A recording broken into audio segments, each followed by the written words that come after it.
بسم الله الرحمن الرحيم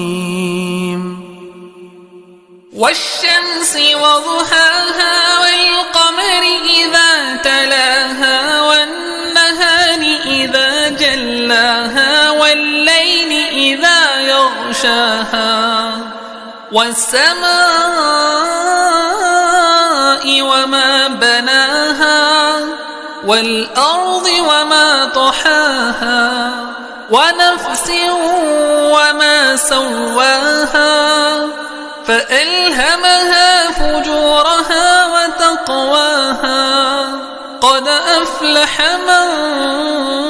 زكاها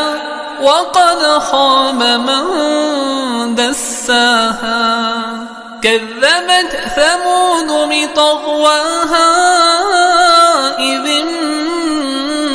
انبعث أشقاها فقال لهم رسول الله ناقة الله وسقياها فكذبوه فعقروها فدمدم عليهم ربهم بذنبهم فسواها ولا يخاف عقباها.